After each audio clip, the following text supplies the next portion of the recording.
Bueno, buenas tardes a todos y todas. Vamos a hablar hoy un poquito de lo que son los frameworks. Les prometí que les iba a grabar esta clase y bueno, la próxima también va a ser asincrónica.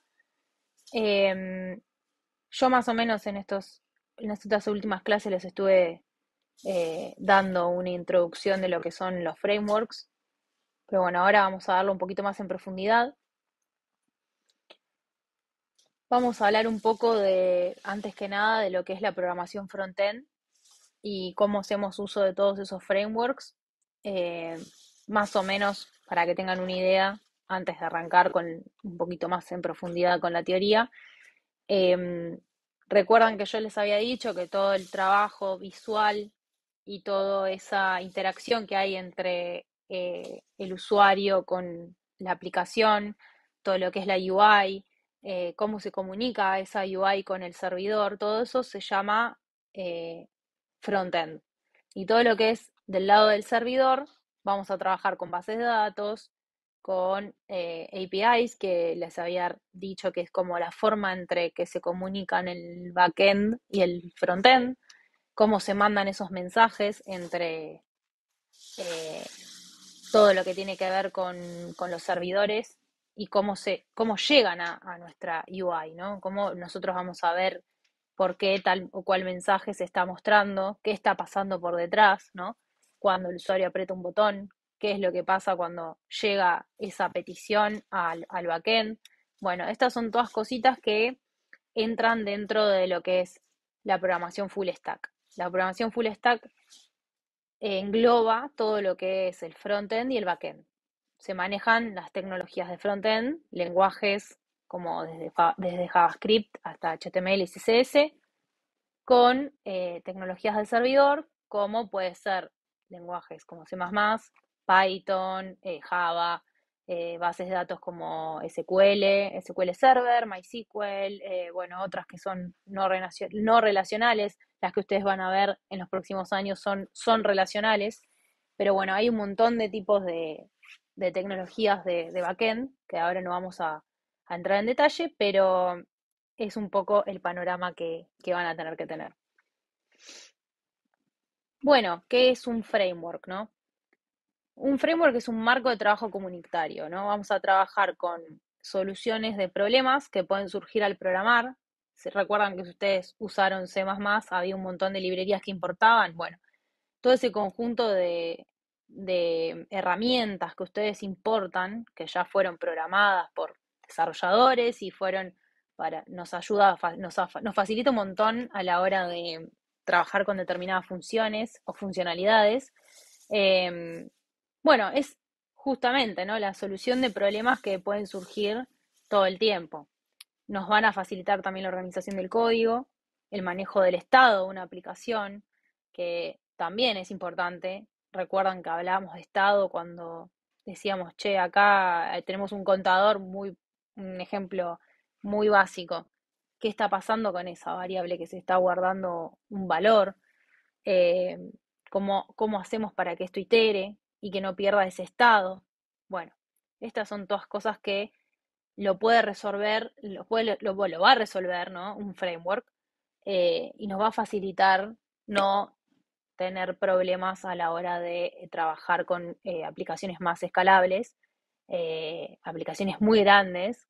Ya al momento de hablar de algo muy grande estamos hablando del lado, por ejemplo, de como Instagram, como TikTok, como cualquiera de estas redes sociales que interactúan millones y millones de personas. Bueno, los frameworks y librerías más usadas, yo les mencioné mucho React porque bueno, es uno de los lenguajes que vamos a ver, o sea, en realidad es JavaScript aplicado con librerías, en este caso React. Después también tenemos Angular. No lo vamos a ver Angular porque ya vamos a ver ejemplos en React directamente, pero Angular ya es un framework, ya es un conjunto de librerías. Después tenemos Vue y Svelte, que también son otras tecnologías que se usan también del lado del frontend. ¿Y qué diferencia hay entre una librería y un framework? Bueno, y también qué nos brindan, ¿no? Una librería soluciona un problema en concreto. Es decir, nosotros necesitamos, por ejemplo, hacer un contador y necesitamos una función que vaya iterando el número. Bueno, nosotros importamos una librería que va a resolver ese problema. Ahora, un framework nos va a proveer herramientas de manera más sistemática, ¿no? Como para una aplicación completa, ¿no? Esto se le dice server-side rendering, es decir, vamos a poder levantar nuestro servidor localmente si quisiéramos, levantar un servidor y simular como si fuese una aplicación, y también vamos a tener un montón de librerías que nos van a ayudar a resolver algún tipo de problema con el código. Esto entre otras cosas, ¿no? Porque la realidad es que los beneficios son un montón. ¿Para qué nos va a servir? Bueno, vamos a poder crear componentes reutilizables, vamos a poder hacer dinámica una aplicación, vamos a evitar código repetido, vamos a poder tener facilidad ante un cambio solicitado. Esto estamos hablando de la velocidad de desarrollo, ¿no es cierto? La idea es que cuando tengamos que probar algo, por ejemplo, que no tengamos que andar yendo a recargar la página. Bueno, acá ya se va a actualizar automáticamente. Esto es uno de los ejemplos de los tantos, ¿no? La velocidad de desarrollo también tiene que ver con poder componentizar. ¿Qué es componentizar? Bueno, primero, ¿qué es un componente, no?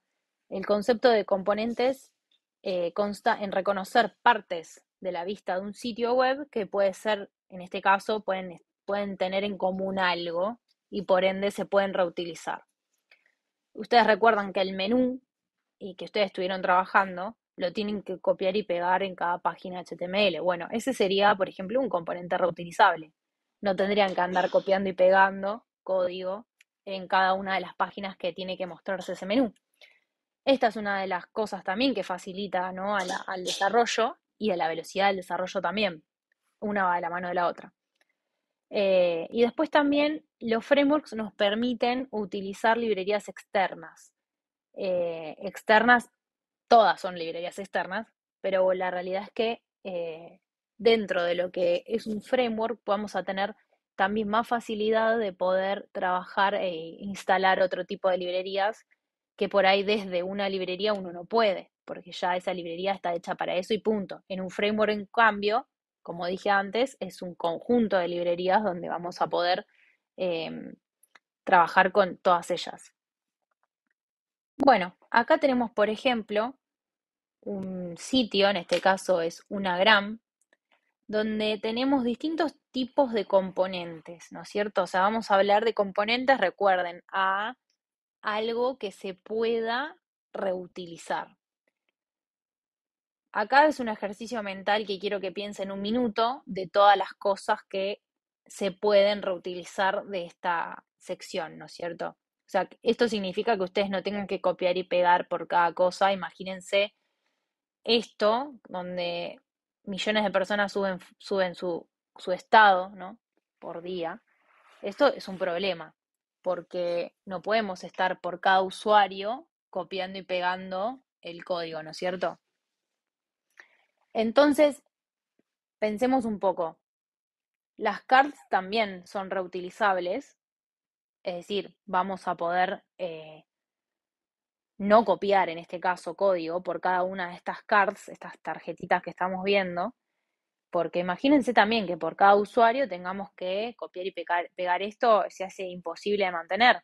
Cada vez que un usuario se cree la cuenta y todo, estamos en un problema.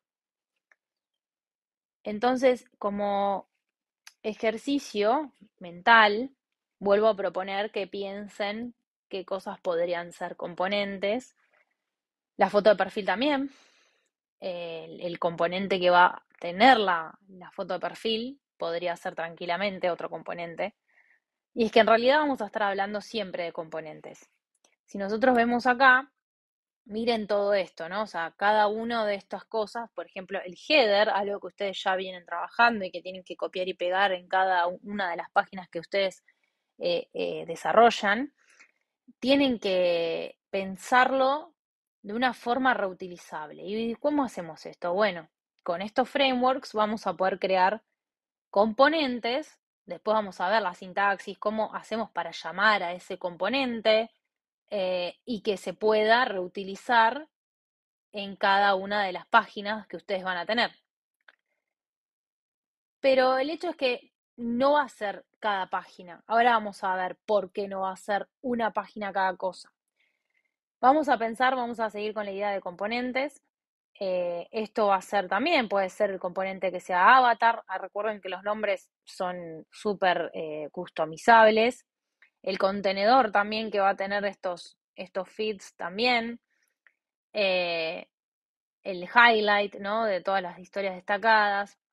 También los seguidores, las cantidades de posteos, los que sigue la persona. Esto va a ser parte de un mismo componente que es el profile. Bueno, el menú también es muy importante porque, bueno, este menú, como a ustedes les pasó, también tenían que andar repitiéndolo por cada una de las páginas que estaban desarrollando. Esta es una forma de trabajar, ¿no? Ustedes cuando diseñan su sitio, también es válido ya definir qué componentes uno va a tener, porque después, sobre la marcha, a veces se va complicando, este lo pude haber hecho de tal forma, obvio que siempre se va a poder modificar y lo van a poder adaptar, pero bueno, estas son, digamos, las bases, ¿no? Para que aprendan cómo realizar o trabajar con un componente. Así como se trabajan con clases y objetos, también el objetivo también era modularizar, no tener que repetir código, tienen todo guardado en una clase. Bueno, acá se lleva, digamos, a esa misma lógica, ¿no? No queremos repetir el header, el menú y todo esto por cada uno de los usuarios que tengamos. Entonces, directamente en nuestra aplicación vamos a trabajar con un componente header, con un componente stories, con un componente avatar y con su aplicación. No vamos a tener miles de páginas HTML por cada uno de los usuarios. Y acá un chiste, ¿no? De lo que es el backend, el frontend y las APIs. Recuerden que el backend es todo el servidor, las bases de datos, lo que pasa por detrás, ¿no? Cómo se guarda esa información. En este caso, los cocineros están haciendo cualquier tipo de cosas, y hasta cosas que no nos imaginamos, porque eso no lo podemos saber. Nosotros somos los comensales y necesitamos recibir la comida tal cual se la pedimos, ¿no es cierto? Entonces nosotros desde el lado del frontend vamos a hacer esos comensales que van a querer pedir algo, le van a pedir ya sea un plato de sopa, una hamburguesa, lo que queramos, a nuestros cocineros, a nuestra cocina en este caso, y los meseros, los mozos y las mozas van a ser nuestros mensajeros, ¿no? Nos van a llevar y traer esos pedidos. En este caso, en inglés, las requests son las peticiones que le vamos a hacer al servidor y el servidor también nos va a devolver algo. Ese ida y vuelta de cómo se manda el mensaje y cómo vuelve el mensaje se hace a través de las APIs, de las famosas API REST. Para los que conocen por ahí un poco más en el mundo de lo que es la programación, hoy en día hay un montón de metodologías para trabajar con este tipo de protocolos y cómo se tienen que setear esos mensajes para que después el frontend lo entienda. Lo mismo para cuando el front le manda el mensaje al backend y le dice, che, acá el usuario está pidiendo esto, por favor. Bueno, todas esas cosas, también hay cosas que están estandarizadas. Y acá un grafiquito un poco medio sacado de la galera, pero me pareció re útil porque acá se divide muy bien lo que es el frontend y el backend. Y yo acá puse más o menos las tecnologías del lado del cliente, hay un montón más, pero la idea es que esto les quede como de las principales, ¿no? Nosotros tenemos nuestro servidor.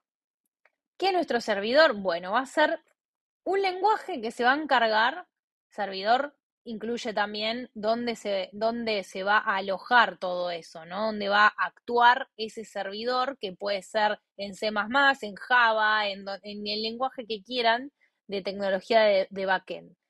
Se va a conectar con una base de datos, ¿no? Y también puede haber otra sección, que esto muchos trabajan de esta forma, también puede haber otro servidor, otro mini servidor o microservicio, como se le dice en la jerga de la programación, donde se guarden, por ejemplo, archivos. No sé, pueden ser archivos CSV, pueden ser PDF, pueden ser Excel, lo que quieran. Y en la database, en este caso, en la base de datos, se van a guardar datos relacionales en tablas. Recuerden que acá estamos hablando eh, de las bases de datos relacionales más conocidas. También tenemos las no relacionales, que son MariaDB y MongoDB, DynamoDB, que estas de Amazon. Bueno, hay un montón de bases de datos. Lo importante ahora es que entiendan que esto es una base de datos. No importa si es relacional o no. La realidad es que el servidor se va a encargar, ¿no?, de cuando recibe esa petición desde el frontend, de decir, che, me está pidiendo un archivo, bueno, voy para este lado. Me está pidiendo la información de un usuario, ya sea el mail, la fecha de nacimiento, lo que sea, voy para este. Es como que ese servidor se va a encargar de administrar, de ir para un lado o para el otro. Y después lo que le devuelve este servidor y lo que le devuelve la consulta a la base de datos, la query en este caso, es lo que va a trabajar el server para devolvérselo al frontend en un formato universal. Acá en este caso, las API REST son las que van a enviar y recibir esos mensajes. En realidad, van a encargarse de ser los meseros y de llevar o traer los mensajes a la aplicación nuestra. Y estos frameworks que estuvimos viendo de frontend se encargan también de poder recibir y rapear, digamos, englobar esos mensajes que recibimos para poder mostrarlos de una manera linda, ¿no es cierto? Si tenemos un error feo, no vamos a dejar que todo rompa, sino que vamos a decirle al usuario, che, hubo un problema, volvé a intentarlo, o algún tipo de mensaje amigable para el usuario.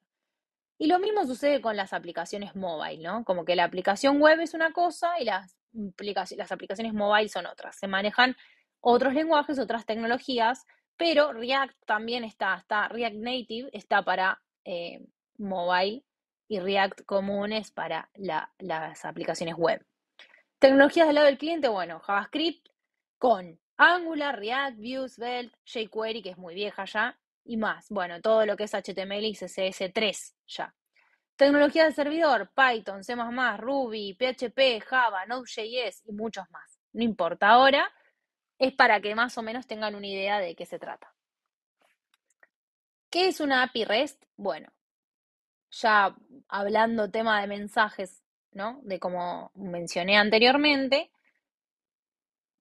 básicamente el nombre es Application Programming Interface, ¿no? API. Es una interfaz o un conjunto de reglas. Ven que yo le dije va a trabajarse el mensaje de alguna forma universal para que todos lo puedan recibir o puedan recibirlo de una buena manera, acorde a lo que necesitamos. Estas reglas van a definir, ¿no?, la forma en que las aplicaciones o dispositivos pueden conectarse y comunicarse entre sí. Y bueno, básicamente una API REST es una API que está estructurada con el estilo de una arquitectura de transferencia de estado representacional. Ahora lo vamos a ver en el gráfico. Las API REST se comunican mediante solicitudes HTTP, esto es un protocolo, ya lo hemos visto cuando empezamos a ver Internet, para realizar funciones de bases de datos estándar, como crear, leer, actualizar y eliminar registros, también conocidas como CRUD, dentro de un recurso. Este recurso puede ser el servidor. Acá, por ejemplo, tenemos del lado del cliente nuestra aplicacioncita, tenemos nuestro HTTP, que va a ser, estos pueden ser GET, que es para obtener un dato, POST, que es para enviarle al backend un dato, por ejemplo, nosotros estamos creando un usuario, una contraseña, bueno, ya le estamos enviando nuestra información al servidor. También tenemos el delete, el put, bueno, el delete se usa cuando queremos borrar, por ejemplo, una foto nuestra, bueno, ahí se está usando el delete. Y acá hay un ejemplo de Pokémon que lo vamos a ver la semana que, la próxima clase, que básicamente la estructura para poder trabajar con las APIs es de esta forma, ¿no? Como una especie de URL, que de hecho es como una URL, y vamos a poder también acceder a un determinado Pokémon, por ejemplo, así como si fuese acceder a un determinado usuario, vamos a poder acceder a uno en específico. ¿Cómo? Bueno, vamos a cliquear, por ejemplo, un botoncito donde vamos a tener una lista de Pokémones y en uno de esos Pokémones vamos a poder presionar el que queramos y con esto vamos a poder decirle, che, este es el Pokémon que quiero, o sea, el ID que queremos. Y luego el servidor se va a encargar de ir a buscarlo a la base de datos, procesarlo y responder ante esa solicitud que hicimos mediante un formato que se llama JSON, que ya lo conocen, que es un objetito, ¿vieron? Parecido al objeto de JavaScript. Bueno, acá nos va a traer el Pokémon ID, el nombre, por ejemplo, Pikachu, bueno, un montón de características más.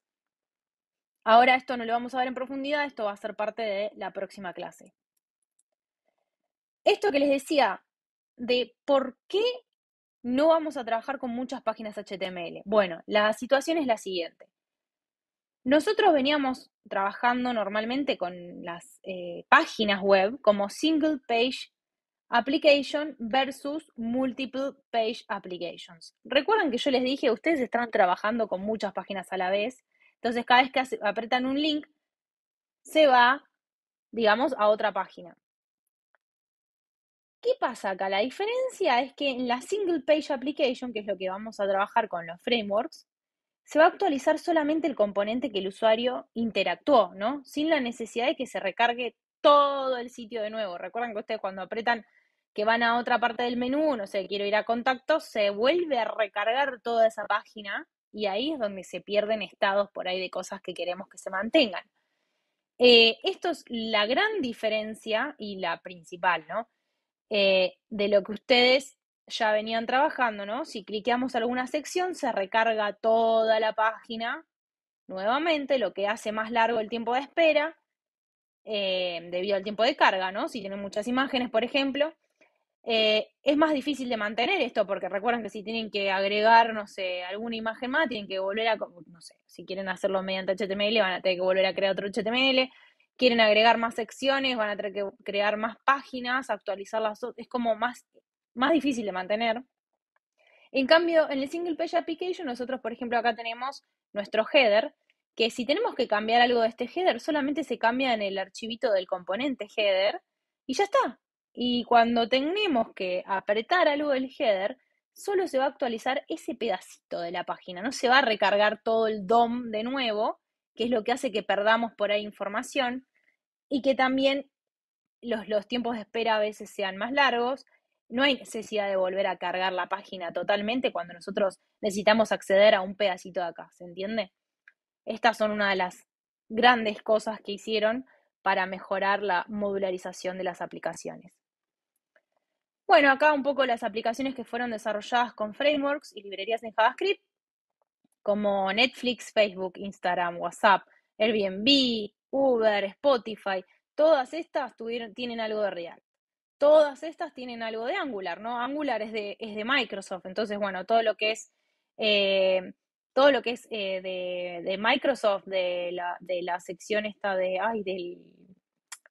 ay, se me fue el nombre, del Word, todo lo que es Word, todo lo que es el OpenOffice, o no sé cómo se llama ahora, que les van cambiando los nombres, OneDrive, etcétera, todo es con Angular.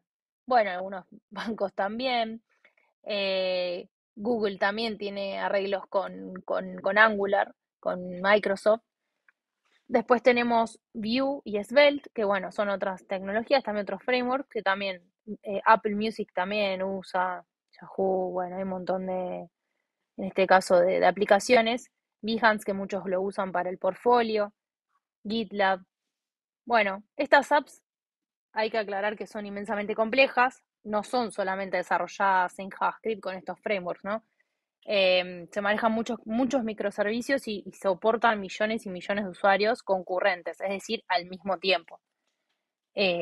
Ahí ya utilizan otras tecnologías de servidor, que son bases de datos más grandes. Hay partes que podrían estar desarrolladas en otros lenguajes y por eso no quiero que se queden con que solamente se usa esto para el frontend y ya está, no. Es un conjunto de microservicios que conviven entre sí con un montón de tecnologías. Bueno, chicos, si tienen preguntas, me lo dejan escrito en el foro.